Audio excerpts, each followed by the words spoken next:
Hey, ever think about that dash that goes right between your birth and your someday death date? If you're like me, it's probably not how you refer to your life. However, if you are curious about this dash and what that means, stick around and I'm going to share with you my word of the year and how that is my intention to influence my dash, but then also talk about how this affects our grieving kiddos. So, if you are here and stick around to the end, if you comment hashtag dash, I would love for you to join me on a free 15-minute grief to healing strategy call where I give you some insights and some guidance and tips on how to address grief differently in your household so that those behaviors that are associated with your child's grief are being addressed, and I can support you with that. So, for those of you who are new with us, my name is Dr. Annette Athey. I am a grief specialist and child development expert, and I have been in the field for over 20 years, as well as I am a mom of 4.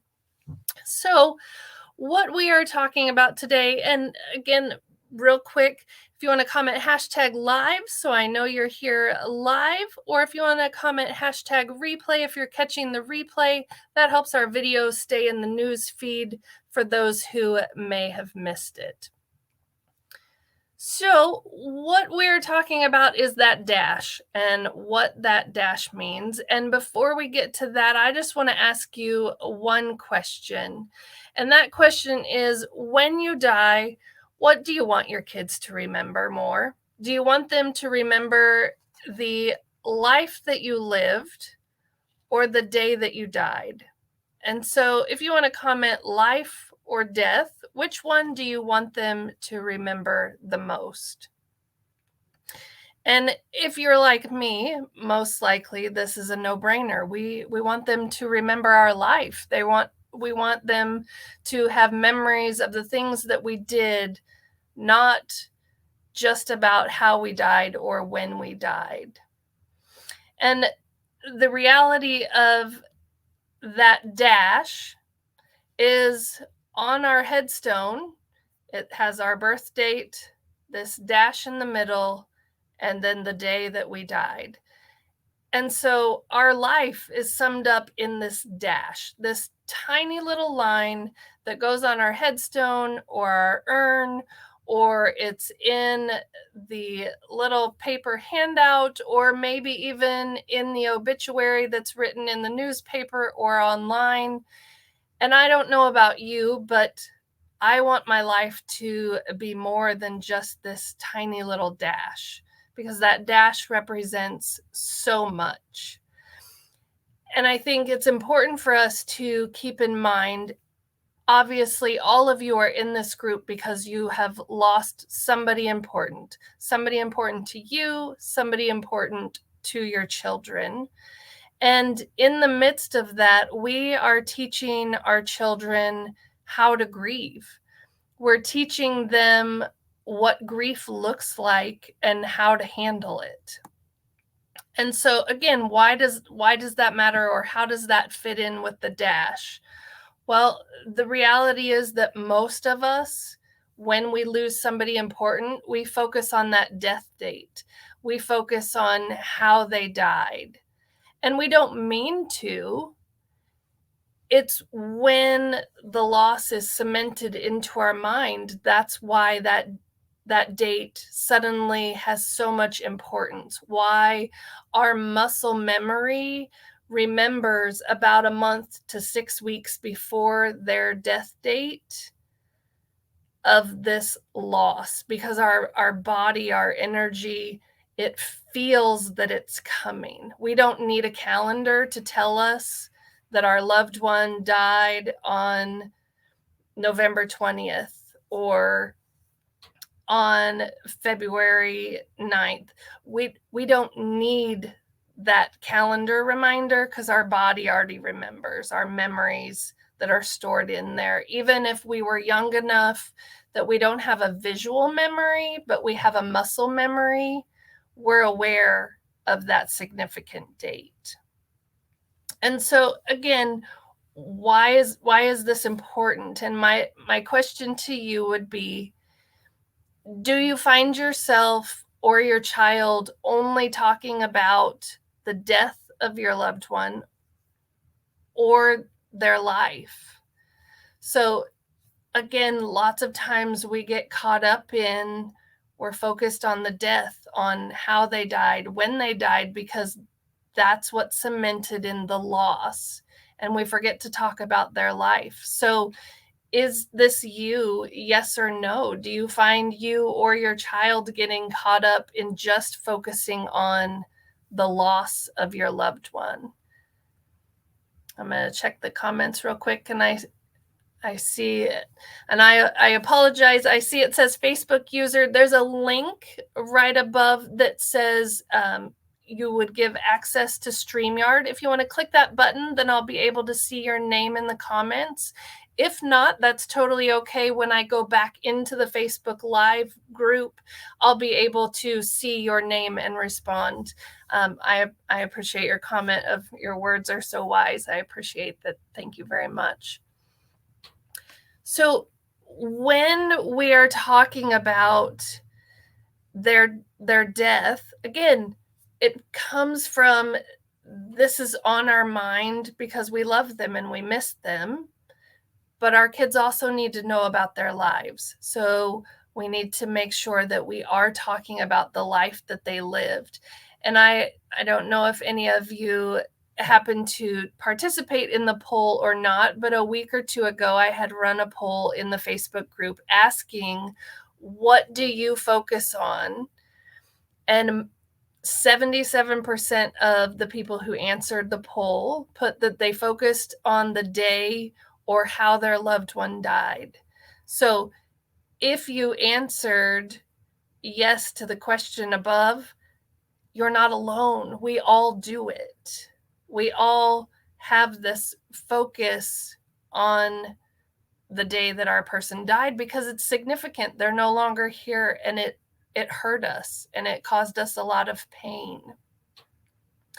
But it's also important to focus on their life. And so not forgetting the life that they lived. Again, that dash in between when they were born and when they died is important, and our kids need us to highlight that.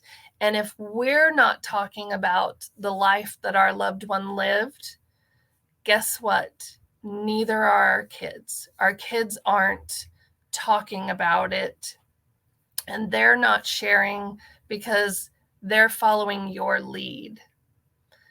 A while back, I talked about role playing. This is one of those moments of role playing. If you are not role playing for your child of what's appropriate to talk about and what's not, they're going to take your lead, and they're going to believe that it's not okay to talk about mom or dad or grandparent because you're not talking about them.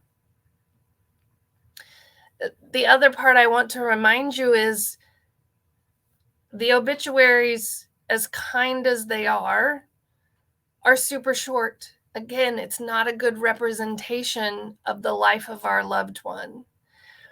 And I want to share with you, I have written several obituaries for family members over the years. And I have always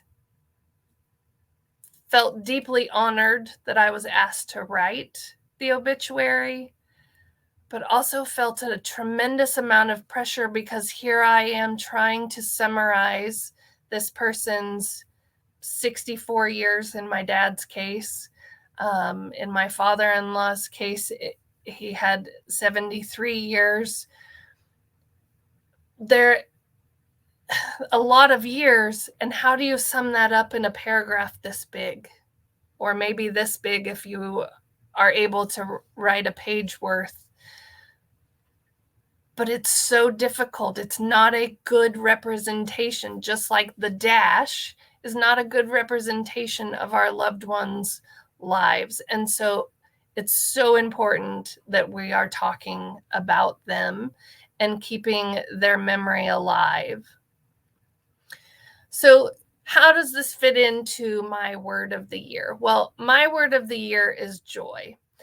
And I have a tendency, for those of you who have been in the community or know me personally, I am one who has the personality type that I am going to work, work, work, work, work.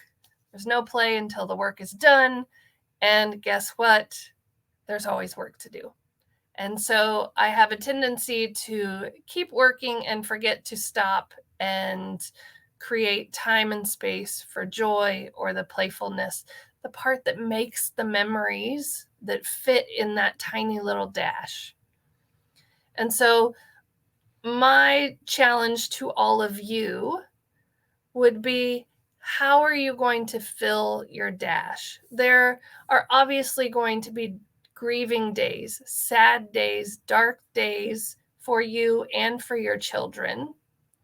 But how are you going to fill the dash with memories so that when it comes your time, when inevitably, because unfortunately all of us at some point will die, how are you going to fill that memory so that when you're gone, your child has something, those memories, that dash to refer back to?